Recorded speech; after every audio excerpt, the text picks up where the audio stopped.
لله الذي هدانا لهذا وما كنا لنهتدي لولا أن هدانا الله لقد جاءت رسل ربنا بالحق الصلاة والسلام على رسول المسدد المصطفى الأمجد المحمود الأحمد أبي القاسم محمد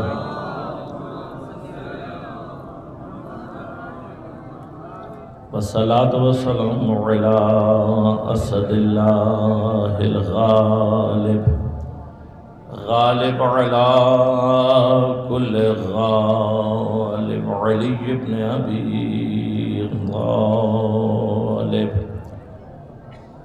والصلاة والسلام على سيدة المعصومة المظلومة الطاهرة البتول بضعة الرسول فاطمة الزهراء سيدة نساء العالمين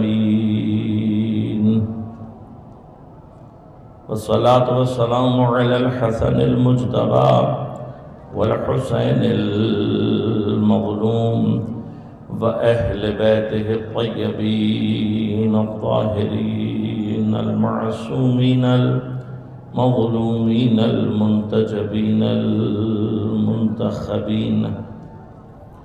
لا سيما بقية الله في الأراضين روحي وأرواح العالمين لتراب مقدمه الفداء ولعنة الله على أعدائهم أجمعين أما بعد قال الله تعالى في كتابه الكريم بسم الله الرحمن الرحيم إنما يريد الله ليذهب عنكم الرجس أهل البيت ويطهركم تطهيرا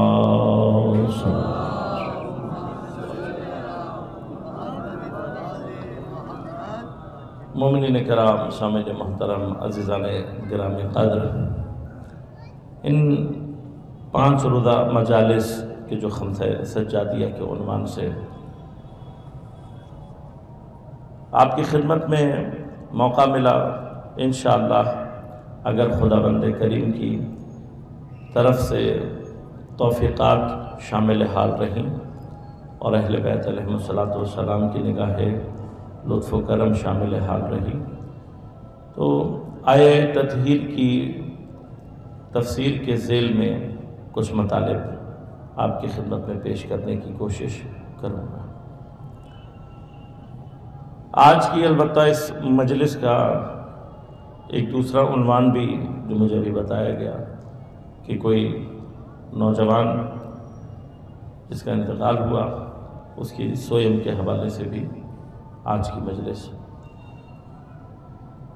کو برپا کیا گیا ہے۔ ہم دعا کرتے ہیں کہ پروردگار ہماری اس ناقص سی عبادت کا جو بھی ثواب تیری بارگاہ میں ہے اسے آپ سب کے مرحومین اور بالخصوص اس مرحوم مغفور جوان کو ایثار فرمائے اور خصوصاً اس کے لواحقین کو صبر جمیل عنایت فرمائے۔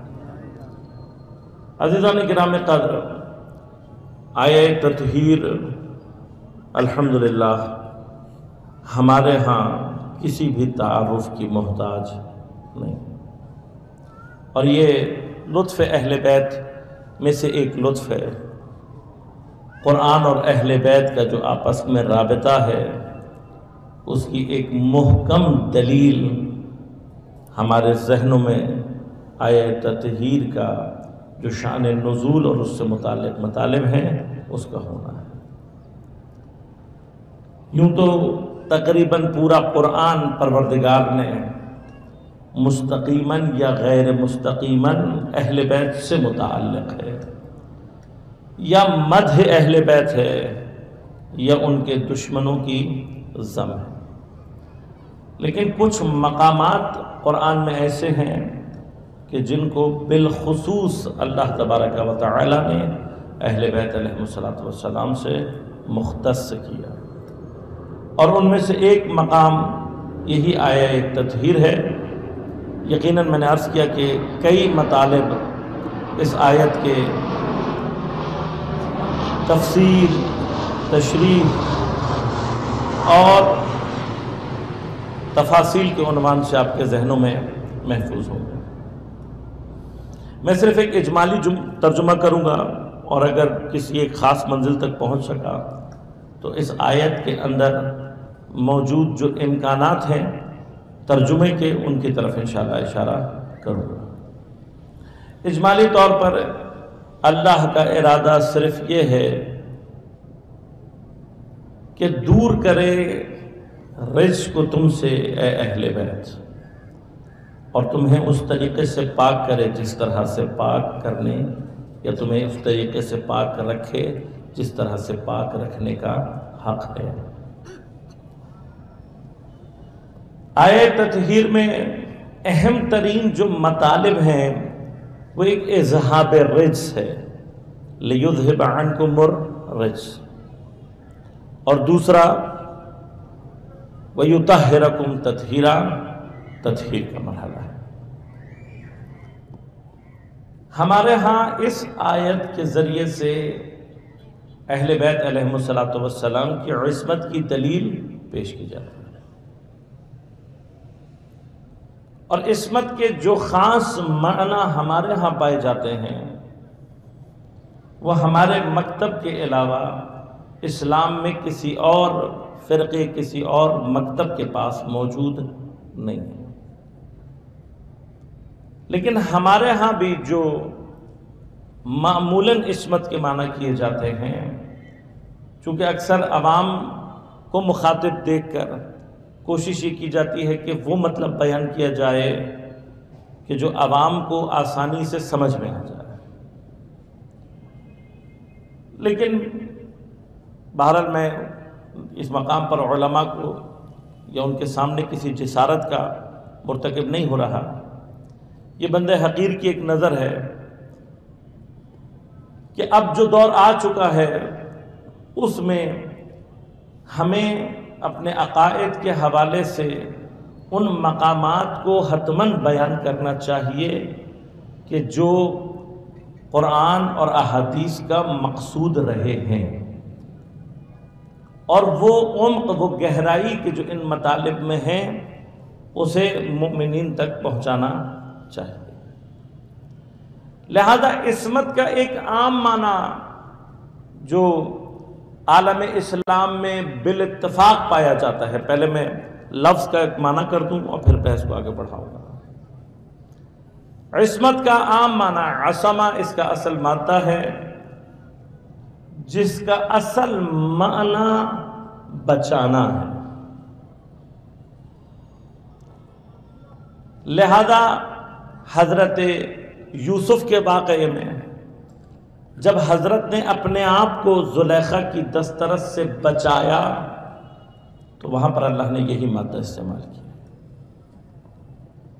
کسی کی دسترس سے، نقصان سے بچانا، یہ اصل معنی عصمت۔ لہذا زیادہ بہتر معنی عصمت کے آیہ بلغ میں سمجھ میں آتے ہیں۔ یا ایھا الرسول بلغ ما انزل الیک من ربک فإن لم تفعل فما بلغت رسالتہ۔ اے میرے حبیب، وہ چیز جو آپ کو اللہ نے کہا ہے کہ پہنچا دو، اسے پہنچا دیں، جو نازل کیا ہے اسے پہنچا دیں۔ ان لم تفعل، اگر آپ نے یہ کام نہیں کیا، نہیں پہنچایا، فما بلغت رسالتہ، آپ نے اپنے پروردگار کی رسالت کا کوئی کام انجام نہیں دیا گویا۔ اس کے بعد کیا فرمایا؟ واللہ یعصمک من الناس، اے میرے حبیب، پروردگار تمہیں لوگوں سے بچا کر رکھے گا۔ محفوظ رکھے گا۔ اب یہاں مطالب بہت سارے ہیں، لیکن چونکہ میرا موضوع نہیں ہے، لیکن ایک بات اشارتاً ضرور کہوں گا۔ آیت کے نزول کے اعتبار سے پورے عالم اسلام میں اتفاق ہے کہ یہ پیغمبر کے آخری زمانے کی آیت ہے، اور اس زمانے کی آیت ہے کہ جب آپ مدینہ میں اتنے محکم اور مضبوط ہو چکے ہیں کہ عرب کے داخلی دشمن یعنی کفار اور مشرکین سے اب آپ کو کوئی خطرہ نہیں رہا۔ دوسری جانب اطراف کے جو دشمن ہیں، مثلا ایک طرف ایران جو زمانے میں آتش پرست ہے، دوسری طرف روم کہ جن کا اصل مذہب اس زمانے میں عیسائی ہے، یہ دو بڑی طاقتیں ہونے کے باوجود پیغمبر طاقت کے اس مرحلے میں ہیں کہ جہاں پر ان دونوں کو آپ اسلام کی دعوت دے رہے ہیں، اور جنگ تبوک میں آپ روم کی سرحدوں تک جا کر اپنی طاقت کا اظہار کر کے واپس آ چکے ہیں۔ یعنی ان تمام دشمنوں کو آپ اپنی طاقت کا اظہار کرنے کے بعد یہ بتا چکے ہیں کہ اب اسلام اور مسلمان اس مرحلے میں ہیں کہ جہاں بیرونی طاقت کا کوئی خطرہ موجود نہیں۔ اگر بیرونی کوئی طاقت کا خطرہ نہیں ہے تو واللہ یعصمک من الناس کا معنی کیا ہے؟ وہ کس چیز کا خوف ہے پیغمبر کے؟ اب چاہے جان کے اعتبار سے ہو، چاہے کسی اور اعتبار سے ہو، لیکن جس سے اللہ اپنے نبی کو محفوظ رکھنا چاہتا ہے وہ خوف کون سا ہے؟ تو سوائے اس کے جس کو بہت سارے علماء نے اور مفسرین نے بیان کیا ہے کہ وہ خوف کہ جس کا یہاں پر اظہار اس انداز سے ہو رہا ہے، سوائے منافقین کے کسی اور کا خوف نہیں ہے۔ اب ہم اس تفصیل میں نہیں جا رہے، صرف ایک سوال کیا کرتا ہوں، وہ یہ ہے کہ مجھے اور ہمیں یہ سمجھایا جائے کہ وہ منافقین جو اول اسلام سے لے کر پیغمبر کی حیات کے آخری مراحل تک اس طریقے سے رہے ہیں کہ خصوصاً آخری مرحلے میں پیغمبر کو خدا یہ اطمینان دلا رہا ہے کہ تم یہ پہنچانے سے ڈرو نہیں، اللہ تمہیں بچائے گا۔ واقع عقبہ کہ جو جنگ تبوک سے واپسی میں ہوا ہے، کون سا سال ہے؟ 8 ہجری، یعنی وہی پیغمبر کی حیات کے آخری سال، جس میں پیغمبر اکرم صلی اللہ علیہ وآلہ وسلم کو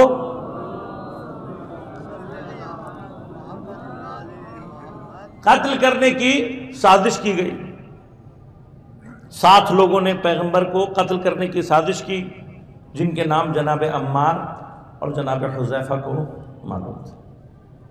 ہم سوال صرف اتنا کرتے ہیں کہ یہ کون سا فارمولہ ہے، وہ کون سی وجہ ہے، وہ کون سی آیت ہے، وہ کون سا سلسلہ ہے کہ جو پیغمبر کی وصال کے بعد منافقین کے چیپٹر کو بالکل کلوز کر دیتا ہے۔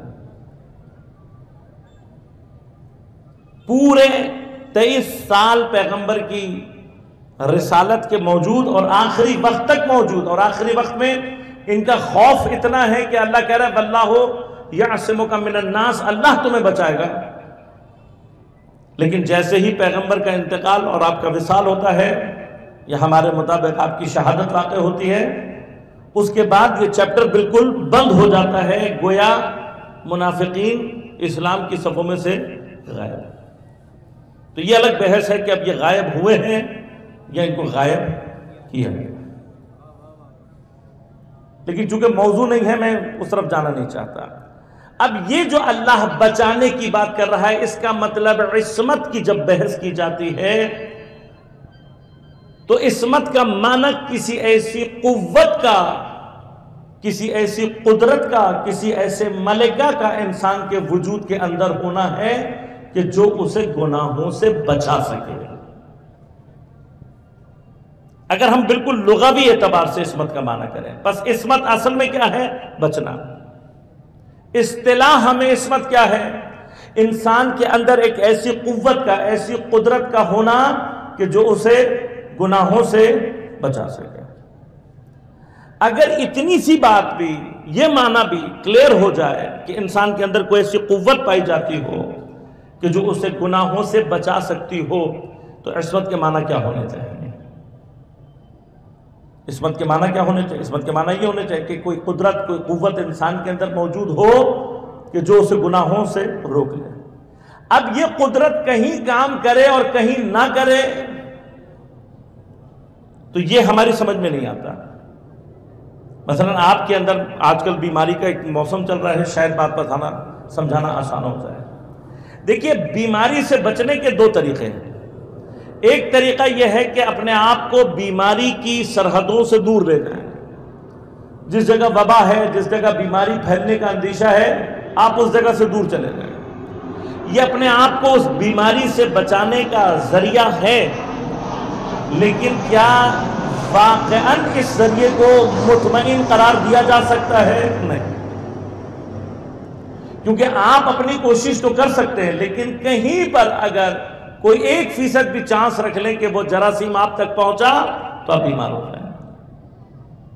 لہذا پوری دنیا اور عقلاء کیا کہتے ہیں؟ وہ کہتے ہیں کہ نہیں، ایسا نہیں ہونا چاہیے، بلکہ اصول یہ ہے، بہتر یہ ہے اور علاج یہ ہے کہ آپ کے اپنے اندر کوئی ایسی قوت موجود ہو کہ جب یہ وائرس آپ تک پہنچے وہ قوت اس کا دفاع کر سکے، آپ کو بچا سکے۔ اب اگر آپ کے اندر ایسی کوئی قوت پیدا ہو جاتی ہے، بچوں کو جو ویکسینیشن کرائی جاتی ہے وہ کیا کہہ کے کرائی جاتی ہے؟ یہ کہہ کے کرائی جاتی ہے۔ ویکسینیشن کا اصول کیا ہے کہ کسی بھی بیماری جس کی ویکسینیشن کرائی جا رہی ہوتی ہے اس کے جراثیم کو ضعیف حالت میں کر کے انسان کے بدن میں پہنچایا جاتا ہے۔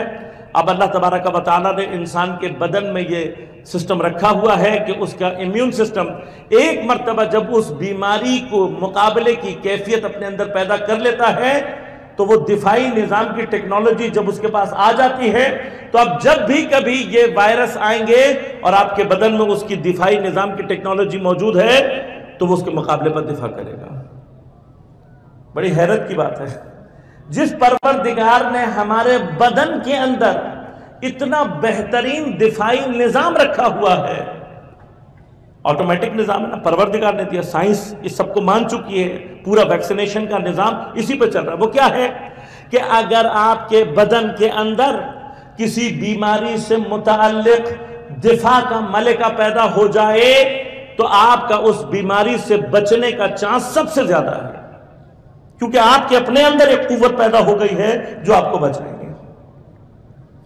اب اگر عصمت انسان کو گناہ سے اسی طرح سے بچا سکتی ہے جس طرح سے انسان کا امیون سسٹم اس کو بیماریوں سے بچا رہا ہے، تو اب وائرس کہیں سے بھی آئے، کتنا بھی آئے، سوتے میں آئے، جاگتے میں آئے، پہلے آئے، بعد آئے، اگر آپ کے اندر ملکہ موجود ہے تو یہ وائرس کبھی بھی آپ کے اوپر اثر نہیں کر سکتا۔ اب ایک طرف آپ عصمت کا معنی یہ کرتے ہیں کہ ایک ملکہ، ایک قدرت کہ جو انسان کو گناہوں سے بچا سکتی ہے، اور پھر وہاں اس کے معنی یہ کریں کہ یہ رسالت سے پہلے تو گناہ کر سکتا ہے، اس کے بعد نہیں کر سکتا، یا فلاں چیز میں تو گناہ نہیں کرے گا، اس میں تو غلطی نہیں ہوگی، مثلا اللہ کا پیغام پہنچانے میں تو غلطی نہیں کرے گا، اس کے بعد غلطی کر سکتا ہے۔ تو پھر وہ ایسی قدرت کا، ایسے ملکے کا فائدہ کیا ہے کہ جو انسان کو کسی ایک مقام پر تو محفوظ کرے، کسی دوسرے مقام پر محفوظ نہ کر سکے۔ اگر میں آپ کو یہ کہہ کر ویکسین لگاؤں کہ جی اس سے کبھی تو آپ بچ سکتے ہیں اور کبھی نہیں بچ سکتے، تو آپ وہ ویکسین لگانے کے لیے راضی نہیں ہوں گے۔ آپ کو ویکسین یہ کہہ کر لگائی جاتی ہے کہ آپ کو لگا رہے ہیں، اب یہ وائرس کبھی بھی آئے آپ کو پریشانی کی ضرورت نہیں ہے۔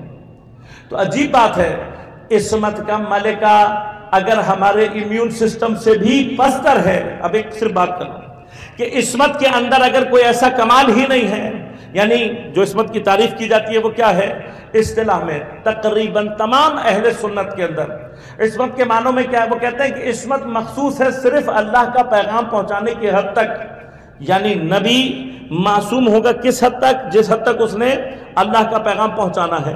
اب اس کے بعد وہ غلطیاں بھی کر سکتا ہے، بعض کے نزدیک حتیٰ گناہ بھی کر سکتا ہے، بعض کے نزدیک حتیٰ نبی پہلے کافر ہو سکتا ہے، اور رسالت کے لیے، رسول بننے کے لیے۔ تو اب میں ایک صرف سوال یہ پوچھنا چاہتا ہوں، اگر آپ کے خیال میں عصمت اتنا ہی ایسا ہی ایک معاملہ ہے تو یہ تو ایک عام سی چیز ہوئی کہ جو اللہ تعالیٰ اپنے نبی کو دے دیتا ہے اور جس کو اس نے دے دیا اس کی مرضی ہے، جہاں پر اس سے کام لے اس کی مرضی ہے۔ اگر یہ کوئی ایسی کمال نہیں ہے، کوئی صفت کمالیہ نہیں ہے، تو پھر آپ اہل بیت کی ڈیفینیشن میں ہر ایک کو شامل کرنے کی کوشش کیوں کر رہے ہیں؟ اگر یہ کوئی باکمال چیز نہیں ہے، اگر یہ کوئی صفت کمالیہ نہیں ہے، تو پھر آپ کا زور کیوں ہے اس پر کہ اس کو بھی شامل کر لو، اس کو بھی شامل کر لو؟ بھئی ایک عام سی چیز ہے تو ٹینشن نہیں ہونی چاہیے۔ اس کا معنی یہ ہوا کہ آپ ہماری جو عصمت کی تعریف ہے اس کی طرف متوجہ ہو کر لوگوں کو شامل کرنا چاہتے ہیں۔ لہذا تشیع کے اندر، شیعہ مذہب کے اندر جو عصمت کی تعریف ہے وہ یہ ہے کہ عصمت ایک ایسا ملکہ ہے، ایک ایسی قدرت ہے کہ جو اللہ اپنے کسی بندے کو اگر عطا کر دے تو وہ اس کی روح کا اسی طرح سے تحفظ کرتی ہے جیسے امیون سسٹم بیماریوں سے تحفظ کرتا ہے۔ وہ ملکہ، وہ قدرت ایسا ہے کہ جو انسان کو گناہوں سے اسی طرح سے محفوظ رکھتا ہے جیسے انسان کا اگر امیون سسٹم مضبوط ہو جائے تو اسے بیماریوں سے محفوظ کرتا ہے۔ اب صرف سوال یہ ہے عزیزان من، جو ایک اہم ترین مسئلہ اور ہم سے پوچھا بھی جاتا ہے کہ یہ عصمت کی جو بحث ہے، آیا یہ عصمت تحصیل کی جا سکتی ہے، کسب کی جا سکتی ہے یا نہیں؟ پہلا بات۔ اور اہل بیت علیہ السلام خصوصاً انبیاء اور ائمہ علیہ السلام میں عصمت کی جو کیفیت ہے وہ کیا ہے؟ یہ دو اہم سوال ہیں۔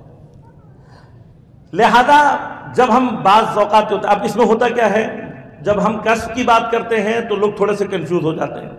وہ یہ سمجھتے ہیں کہ اگر تحصیل کی جا سکتی ہے تو کیا اہل بیت علیہ السلام نے بھی، انبیاء نے بھی اسے کہیں کسب کیا ہے؟ کسب کا معنی کیا ہوتا ہے کہ پہلے نہیں تھی اور انہوں نے حاصل کی۔ تو یہ تو تقریباً وہی بات ہو جائے گی کہ وہ زمانہ کہ جس میں معصوم کے پاس عصمت نہیں ہے وہ گناہ کر سکتا ہے، اس سے غلطی ہو سکتی ہے، لیکن جس زمانے میں اس کے پاس عصمت آ جائے گی بس وہ زمانہ اس کا محفوظ ہے۔ لہذا عصمت کی جو بحثیں ہیں اس میں عصمت دو طرح کی ہے۔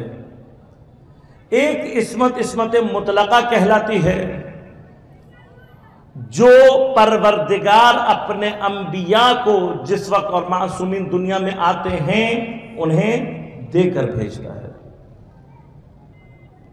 دوسری عصمت وہ ہے کہ جو کسب کی جاتی ہے، جس کے اپنے مراتب ہیں۔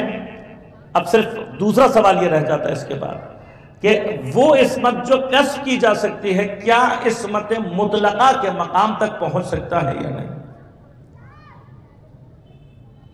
اگر عصمت مطلقہ کے مقام تک پہنچ سکتا ہے تو آیا عصمت مطلقہ تک پہنچ جانے کا معنی یہ ہے کہ یہ معصوم اسی طرح سے ہے جیسے نبی یا امام ہے یا نہیں؟ یہ ابحاث ہے انشاءاللہ جو میں کوشش کروں گا کہ آپ کی خدمت میں پیش کر سکوں۔ لیکن عصمت کے معنی کو صحیح معنی میں سمجھنے کے لیے کہ خود عصمت آیا کسی چیز کے اوپر موقوف ہوتی ہے یا نہیں، یا بغیر کسی چیز پر موقوف ہوئے ایک قدرت اور ایک ملکہ ہے؟ کیونکہ اگر عصمت کسی چیز پر موقوف ہے، کسی چیز کی وجہ سے پیدا ہوتی ہے، تو اس چیز کا وجود خود بخود عصمت کو قائم کرے گا، اور پھر وہیں سے ہمیں یہ پتہ لگے گا کہ اگر یہ چیزیں موجود ہوں تو عصمت مطلقہ ہوگی، اور اگر نہ ہو تو عصمت مطلقہ نہیں ہوگی۔ عصمت کا جو مرحلہ ہے اس تک پہنچنے کو اصطلاحاً تطہیر کہا جاتا ہے، یعنی پاکیزگی کا ایک ایسا مرحلہ کہ جو حاصل ہونے کے بعد انسان اتنا پاک ہو جائے کہ اس کے بعد اس کے اندر گناہ سے متعلق قوت پیدا ہو جائے۔ تطہیر خود متوقف ہے تزکیے کے اوپر، یعنی کیا؟ تزکیہ ہوگا تو تطہیر کا سلسلہ آگے بڑھے گا، اگر تزکیہ نہ ہو تو تطہیر معنی پیدا نہیں کر سکتی۔ لہذا آیت میں یہ بحث ہے کہ اگر فرض کیجئے کہ پروردگار صرف یہ فرماتا کہ وَيُطَهِّرَكُمْ تَطْهِيرًا، کہ اللہ تعالیٰ نے ارادہ یہ کیا ہے کہ اے اہل بیت تمہیں تطہیر تمہیں پاک کرتے جیسا پاک کرنے کا حق ہے، تو تب بھی طہارت ثابت تھی، تب بھی ہم یہ کہہ سکتے تھے کہ جن کو اللہ نے پاک رکھا ہے وہ پاک ہیں۔ یہ جو اللہ تعالیٰ فرما رہا ہے کہ انما یرید اللہ لیذھب عنکم الرجس، پہلا مرحلہ، ویطہرکم تطہیرا، دوسرا مرحلہ۔ تو اذھاب الرجس کیا ہے اور مرحلہ تطہیر کیا ہے؟ اذھاب الرجس برائی کو، نقص کو، عیب کو دور کرنا، یہ مرحلہ خود اصطلاح دین میں تزکیہ کہلاتا ہے۔ جب تک تزکیہ حاصل نہ ہو جائے تطہیر کے مراحل کبھی بھی شروع نہیں ہو سکتے۔ لہذا تقوی کے مراحل میں بھی، چونکہ تقوی کا اور تطہیر کا عمل ایک دوسرے کے لیے لازم و ملزوم ہے، تقوی اس وقت تک حاصل نہیں ہوتا جب تک انسان ترک معصیت کی منزل کو درک نہ کر لے۔ اگر انسان ترک معصیت کے مرحلے کو درک نہ کر پائے تو جتنے مرضی نیک اعمال انجام دے لے، جتنی کثرت سے انجام دے لے، یہ کثرت اعمال نیک ضرور کہلائیں گے، اس کی جزا بھی اس کے پاس محفوظ رہے گی، لیکن یہ کنڈیشن تقوی کبھی بھی نہیں کہلاتی۔ ایسا شخص متقین میں کبھی بھی شمار نہیں ہو سکتا۔ تقوی کی بنیاد کیا ہے، بیس کیا ہے؟ ترک معصیت۔ ہمارے ہاں ہم بعض اوقات تصور کیا کرتے ہیں کہ جس نے نیک اعمال زیادہ انجام دیے وہ متقی ہے، جو نماز زیادہ پڑھتا ہے، جو روزے زیادہ رکھتا ہے، کثرت ذکر کرتا ہے، کثرت ذکر اہل بیت کرتا ہے، یہ تقوی ہے۔ یاد رکھیں کہ کثرت اعمال تقوی نہیں ہے۔ تقوی کی بنیاد، تقوی کی بیس، تقوی کا ورود ترک معصیت کے اندر ہے۔ ترک معصیت یہ کہ انسان کوئی واجب ترک نہ کرے اور کوئی حرام انجام نہ دے، یہ ترک معصیت ہے۔ ابھی اس میں مستحبات اور مکروہات نہیں، مستحب عمل چھوٹ جاتا ہے کوئی مسئلہ نہیں، مکروہ کوئی انجام دے دیتا ہے کوئی مسئلہ نہیں، لیکن تقوی کے لیے ضروری کیا ہے کہ معصیت کو بالکل ترک کر دے۔ اب یہ جو معصیت کو ترک کرنا ہے، یعنی اپنے وجود کے اندر سے گناہ کے ریشے اور گناہ کی جڑوں کو ختم کرنا، یہی تزکیہ کہلاتا ہے۔ تزکیہ یعنی پاک کرنا۔ تزکیہ کا لفظ کہاں سے؟ اس کا اصل مادہ زکوٰۃ، جس سے لفظ زکوٰۃ ہے۔ زکوٰۃ بنیادی طور پر کیا ہے؟ ہم معمولاً زکوٰۃ کا معنی کرتے ہیں کسی چیز کو کاٹنے کا، جبکہ زکوٰۃ کا اصل معنی کسی چیز کو پاک کرنے کے ہے، صاف کرنے کے ہے۔ زکوٰۃ جو ہم دیتے ہیں وہ ہمارے مال کی کٹوتی نہیں ہے، وہ ہمارے مال کا کم ہونا نہیں ہے، بلکہ علماء اس کو تعبیر کرتے ہیں کہ جب کسان کسی کھیت میں جاتا ہے، اگر وہ محصول زیادہ اٹھانا چاہتا ہے تو کھیت میں لگی ہوئی کچھ جڑی بوٹیاں ایسی ہوتی ہیں کہ جسے اسے نکالنا ہوتا ہے، اس لیے کہ ہر سبز چیز، ہر زمین سے اگنے والی چیز کھانے کے قابل نہیں ہوتی۔ لہذا میرا کھیت اگر ایسا ہو کہ اس میں سب کچھ لگا ہوا ہو، بھرا ہوا ہو، لیکن اس بات کی تمیز نہ ہو کہ کھانے کی چیز لگی ہوئی ہے یا جھاڑ جھنکار لگا ہوا ہے، تو بھرے ہونے کے باوجود بھی میرا محصول کم ہو جائے گا۔ اگر میں چاہتا ہوں کہ میرا محصول زیادہ ہو، میری کاشت زیادہ ہو، تو مجھے کیا کرنا پڑے گا کہ جو میں نے چیز مثلا اگر گندم لگائی ہے تو گندم کے درمیان سے ان جڑی بوٹیوں کو، ان چیزوں کو نکال دوں کہ جو کھانے کے قابل نہیں ہے، جو گھاس پھوس میں حساب ہوتی ہے، ان کو نکالوں گا تو وہ خود بخود بڑھ جائے گی۔ زکوٰۃ ہمارے مال کا وہ حصہ ہوتا ہے کہ جو اصل میں ہمارے مال کی ترقی کو اور اس کے بڑھنے میں مانع ہوتا ہے، اور اس زکوٰۃ کو نکالنا در واقع اس بچے ہوئے مال کو بڑھانا ہے۔ اس کو اضافہ کرنا ہے۔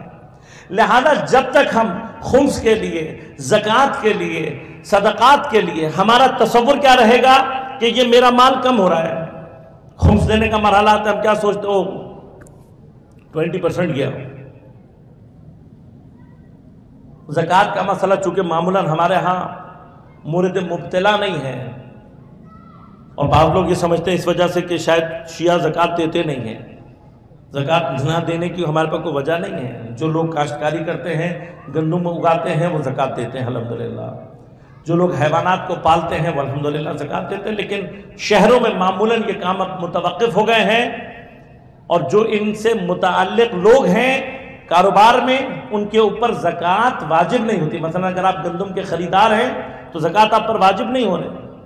اگر آپ بھیڑ بکریوں کے خریدار ہیں اور فروش کر رہے ہیں تو آپ پر زکوٰۃ واجب نہیں ہو رہی۔ اب نہیں ہو رہی تو اس کا معنی یہ نہیں ہے کہ ہم دیتے نہیں۔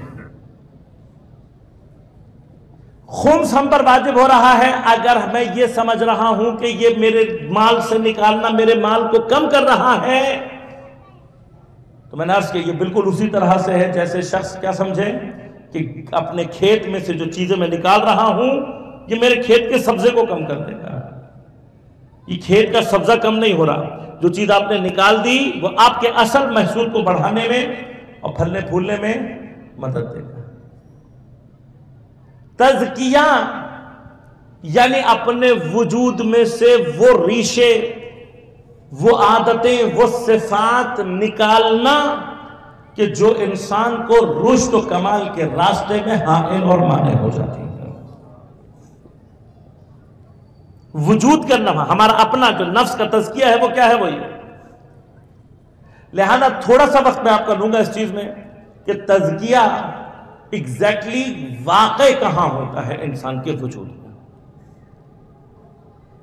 تزکیے کا عمل ہونا کہاں پر ہے، کیا چیز ہے جس کو ہم نے پاک کرنا ہے، وہ کون سا حصہ ہے ہمارا کہ جس کو اگر ہم پاک کر لیں گے تو آگے کی طرف جو ہمارا معنوی رشد ہے اور کمال ہے وہ حاصل ہونا شروع ہو جائے گا۔ ہمیں اللہ تعالیٰ نے جس وقت خلق کیا تو فرمایا کہ انی خالق بشر من طین، میں مٹی سے بشر بنانے جا رہا ہوں، بندہ بنانے جا رہا ہوں۔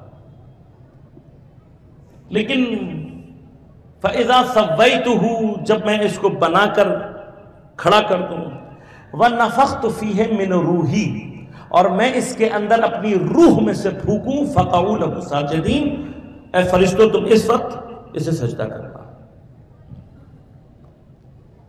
بس آیت نے ہمیں سمجھایا کہ انسان دو چیزیں، ایک طین مٹی ہے، دوسرا اس کے اندر روح ہے۔ روح کا کمال صرف یہ ہے کہ اس کو اللہ نے اپنی جانب نسبت دے کے فرمایا من روحی، اپنی روح میں سے۔ یہ جو اس روح نے اللہ سے نسبت پیدا کی ہے، یہ نسبت اس روح کو روح قدسی بنا دیتی ہے، اور اس روح قدسی کا ہونا انسان کے وجود میں اس کو استطاعت اور استعداد دیتا ہے کہ وہ اپنی اس روح کے ذریعے سے اس کمال کی منزل پر پہنچ سکتا ہے کہ جس کی تمنا فرشتے کرتے رہتے ہیں۔ لیکن جب اس روح قدسی کو مادی بدن کے پنجرے میں قید کیا جاتا ہے تو اس قید کی یعنی روح قدسی جب مادی بدن میں آ رہی ہے، اس قید کا نتیجہ انسان کے اندر ایک چیز ایجاد کرتا ہے جو کہلاتا ہے نفس۔ نفس جتنا چونکہ نفس مرتبط ہوتا ہے بدن سے، اس ارتباط کی وجہ سے نفس کے اندر کچھ ایسی چیزیں پیدا ہو جاتی ہیں کہ اگر ان کو روکا نہ جائے تو انسان کی روح کبھی بھی رشد و کمال حاصل نہیں کر سکتی۔ اس کمال معنوی کو حاصل کرنے کے لیے ضروری ہے کہ انسان کا تزکیہ ہو۔ لہذا پیغمبر کی بعثت کے جو مقاصد قرآن نے بیان کیے ہیں ان میں اللہ نے پیغمبر کے ذمہ تطہیر نہیں لگائی، تزکیہ لگایا۔ وَيُزَكِّيهِمْ، پیغمبر کا کام کیا ہے کہ وہ لوگوں کا تزکیہ کرتا ہے، اس لیے کہ اگر آپ زمین میں سے فصل خراب کرنے والے ان ریشوں کو ختم کر دیں، ان جڑی بوٹیوں کو ختم کر دیں، تو محصول ضعیف ہی کیوں نہ ہو کہیں نہ کہیں کمال تک ضرور پہنچتا ہے۔ لیکن اگر یہ جڑی بوٹیاں موجود ہوں تو بالعکس ہو جاتا ہے۔ بعض اوقات محصول طاقتور ہونے کے باوجود یہ ریشے اتنے طاقتور ہو جاتے ہیں، یہ جڑی بوٹیاں اتنی طاقتور ہو جاتی ہیں کہ اصل محصول کو اگنے نہیں دیتی۔ انسان کی رشد اور کمال کی منزل کے لیے جب تک اس کے اندر تزکیہ حاصل نہ ہو، انسان کبھی بھی رشد اور کمال کی طرف سفر طے نہیں کر سکتا۔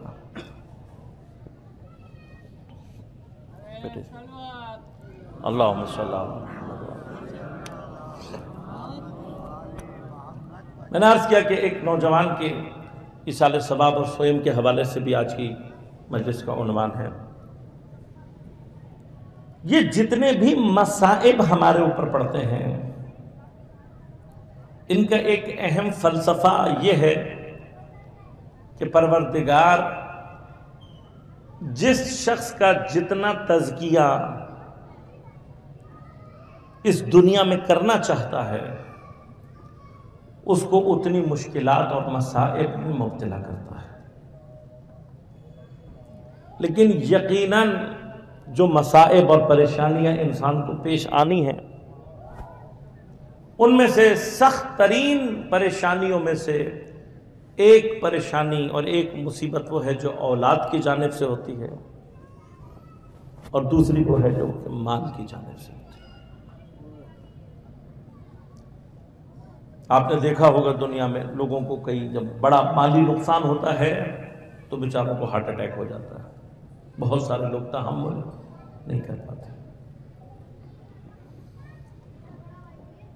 اس لیے کہ مالی نقصان انسان کے اندر خوف کا ایک ایسا ریشہ ایجاد کرتا ہے شیطان کی جانب سے کہ جو انسان کو چاروں طرف سے جکڑ لیتا ہے، اور اگر شیطان کا داؤ چل جائے تو انسان میں شدید ترین مایوسی ایجاد ہو جاتی ہے۔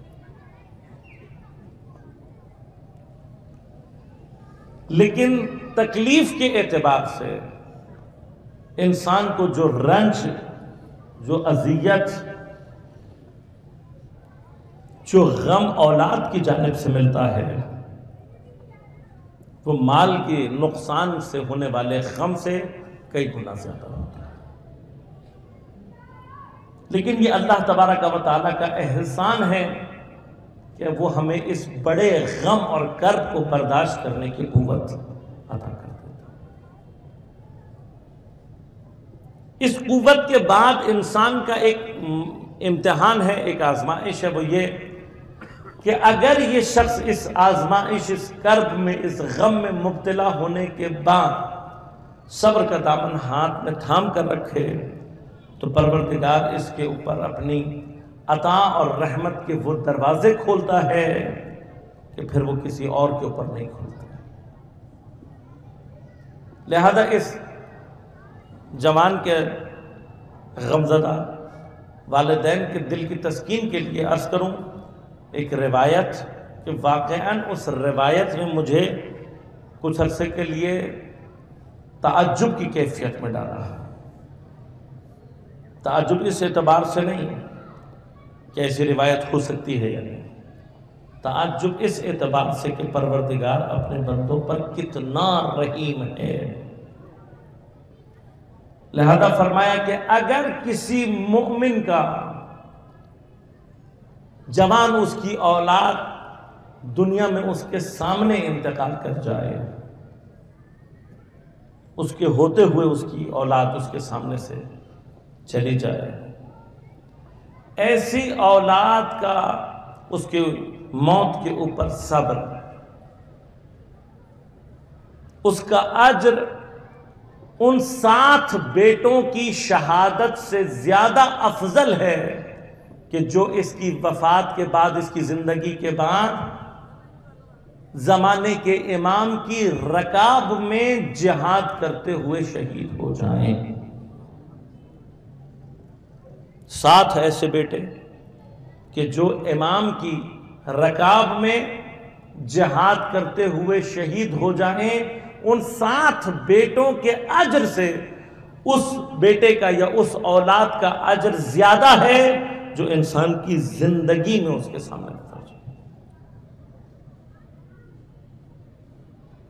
لہذا یقیناً جوان موت کے اوپر صبر کرنا سخت ہے اور خدا اس کو جانتا ہے، لہذا اس نے صبر کرنے والوں کے لیے اجر بھی بڑھا رکھا ہے۔ لیکن میں صرف اتنا عرض کروں گا کہ ہم مکتب اہل بیت کے ماننے والوں کو اس بات پر بھی اللہ کا شکر ادا کرنا چاہیے کہ تو نے ہمیں ایک ایسے غم سے آشنا کر دیا ہے، ایک ایسے کرب سے آشنا کر دیا ہے کہ اس سے آشنا ہونے کے بعد اپنا کوئی غم لگتا ہی نہیں، اپنا کوئی درد لگتا ہی نہیں۔ میرا جوان جتنا مرضی حسین ہو جائے، جتنا مرضی نیک ہو جائے، حسین کے علی اکبر جیسا نہیں ہو سکتا۔ امام حسن کے قاسم جتنا حسین اور نیک نہیں ہو سکتا۔ صرف اس نوجوان کی روح کو ایثار اور اس کے والدین کو صبر پہنچانے کے لیے توسل کرنا ہے امام حسن کے 13 برس کے نوجوان جناب قاسم ابن الحسن صاحب۔ جناب قاسم کربلا کے سب سے منفرد اور انوکھے شہید۔ آیت اللہ جعفر شوشتری علیہ الرحمہ خصائص حسینیہ میں لکھتے ہیں کہ کربلا کا ہر شہید منفرد ہے، ہر کوئی انوکھا ہے، لیکن جناب قاسم کی شہادت کے انفرادات بہت زیادہ ہیں۔ جناب قاسم کی شہادت میں بہت کچھ ایسا ہے کہ جو آپ کو سب سے ممتاز کر دیتا ہے۔ فرمایا کوئی کربلا میں ایسا نہیں ہے جس کو امام حسین نے اتنی مرتبہ رد کیا ہو جتنا جناب قاسم کو رد کیا۔ کیوں؟ اس لیے کہ جناب قاسم تقریباً 3 برس کے ہیں جب یتیم ہو گئے، اور امام حسین نے یتیمان حسن کو اپنے بچوں سے زیادہ پیار کر کے پالا ہے، اور اسی وجہ سے روایات کہتی ہیں کہ جناب قاسم جتنے امام حسین سے اور جناب امام حسین جتنے جناب قاسم سے مانوس تھے، شاید جناب علی اکبر اتنے نہیں تھے۔ یتیمان حسن کو اپنے بچوں سے زیادہ پیار دیا ہے حسین، اور چونکہ یتیم ہیں، ماں کا سہارا بھی ہیں، پھر بھائی کی شبی بھی ہیں، امام حسن کی خوشبو آتی ہے آپ سے، لہذا امام بار بار رد کر رہے ہیں۔ کوئی اتنی مرتبہ حسین کے پاس نہیں آیا جتنی بار جناب قاسم ہے۔ حتیٰ بعض راویوں نے لکھا کہ یہ وہ واحد شہید ہے جو ایک مقام پر امام کے ہاتھوں کو چومنے لگا کہ مولا مجھے جہاد دے دیجیے، اور جب امام نے کسی بہانے سے ٹالا تو پشت خیمہ پر بیٹھ کر رو رہے ہیں، گھٹنوں میں سر دے کر، اتنے میں بازو پر بندھے ہوئے تعویذ کی طرف متوجہ ہوئے۔ جب اس کو کھول کے دیکھا تو روتے ہوئے قاسم کے چہرے پر مسکراہٹ ہے۔ عبارت لے کر امام حسین کی خدمت میں پہنچے ہیں، امام نے عبارت کو دیکھا، آنکھوں سے آنسو جاری ہو گئے، کہ جاؤ قاسم اپنی ماں سے اجازت لے کر آؤ۔ مقاتل عجیب الفاظ ہے۔ جناب قاسم کو جناب ام فروا نے اتنی جلدی اجازت دے دی، شاید کسی اور ماں نے اپنے بچے کو اتنی جلدی اجازت نہیں دی ہے۔ خدا جانے جناب ام فروا عرفان کی کس منزل پر ہے، عزیزان یہ جس کو اجازت دے رہی ہیں جناب ام فروا، یہ کوئی عام جوان نہیں ہے، دشمن کی فوج لکھتی ہے کہ جناب قاسم کس قدر حسین تھے۔ کہا جب ہم نے دیکھا حسین کے لشکر سے ایک 13 یا 14 برس کا لڑکا آیا ہے تو کسی نے آواز لگا کر پوچھا، کہا ہے لڑکے تم کون ہو؟ حضرت نے اپنا تعارف کرانے کے بعد کہ میں قاسم ابن الحسن ہوں، جب اپنے چہرے سے نقاب اتاری تو دشمن کی فوج کہتی ہے کہ جب ہم نے اس کے چہرے سے نقاب کو اترتے ہوئے دیکھا تو ایسا لگ رہا تھا جیسے زمین پر چاند کا ٹکڑا اتر آیا۔ اتنا حسین بیٹا، اور ام فروا نے اتنے آرام سے حسین پر قربان کر دیا۔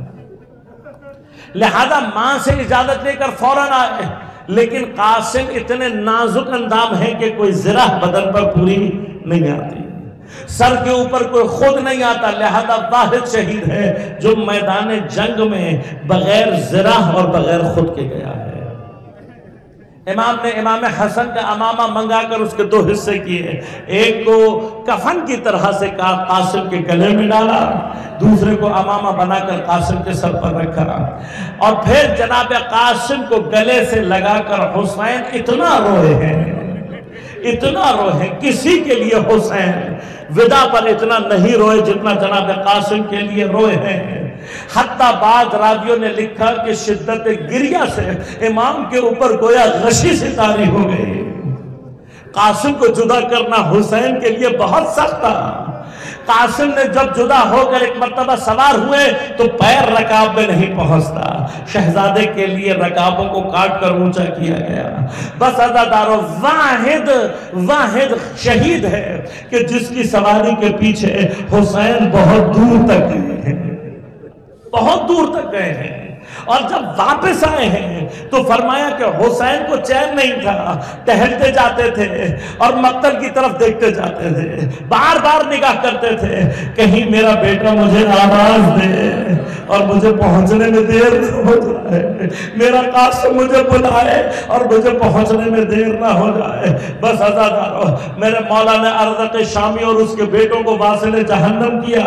اب جب یہ عالم شمر نے دیکھا، اس نے کہا یہ حسن کا بیٹا ہے، یہ اکیلا ہی سب کو نیست و نابود کر دے گا۔ ایک بڑا لشکر لے کر حضرت پر حملہ کروایا گیا، میرا شہزادہ جنگ کرتا رہا، لیکن عزیزوں زرہ نہیں ہے بدن پر، جو تیر آتا ہے بدن میں پیوست ہو جاتا ہے، تلوار لگتی ہے بدن پر زخم پڑ جاتا ہے۔ بس ایک وقت آیا کہ ایک ظالم نے گرز کا وار کیا، آپ نے اپنی تلوار سے روکنا چاہا لیکن گرز آ کر حضرت کی پیشانی پر لگا۔ بس عزادارو، جس سر پر خود نہ تھا گرز کا لگنا تھا، آپ ایک مرتبہ چکرا کر زمین پر گرے۔ راوی کہتے ہیں یہ واحد شہید ہے جس نے گرتے ہوئے حسین کو سلام نہیں کیا، حسین کو سلام نہیں کیا۔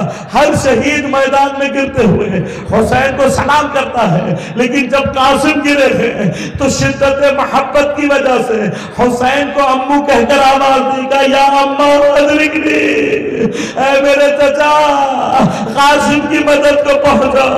بس راوی کہتے ہیں جیسے ہی چچا کی آواز گونجی، ایک طرف سے عباس علیہ السلام نے حملہ کیا، دوسری طرف سے امام حسین علیہ السلام نے حملہ کیا، اور راویوں نے یہاں تک لکھا ہے کہ قاسم کے لیے حسین نے ایسے حملہ کیا جیسے بھوکا باز اپنے شکار کے اوپر حملہ کرتا ہے۔ اتنا سخت حملہ تھا، فوج میں ایک مرتبہ بھگدڑ بچ گئی۔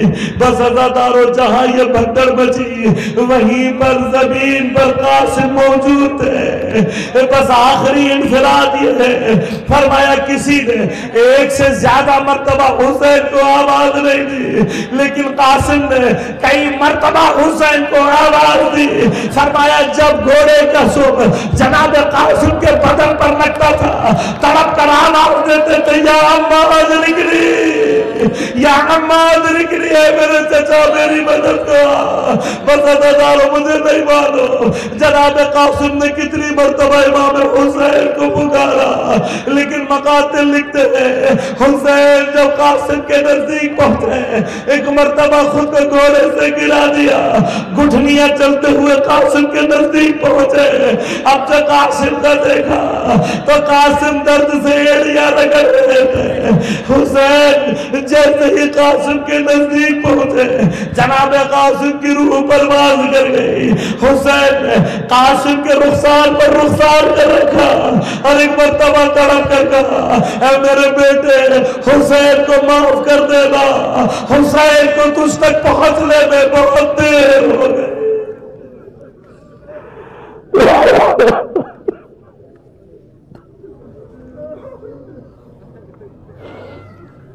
الا ولعنت اللہ علی القوم الظالمین وسيعلم الذين ظلموا اي منقلب ينقلبون۔ بار الہ ہماری اس عبادت کو اپنی بارگاہ میں قبول و منظور فرما۔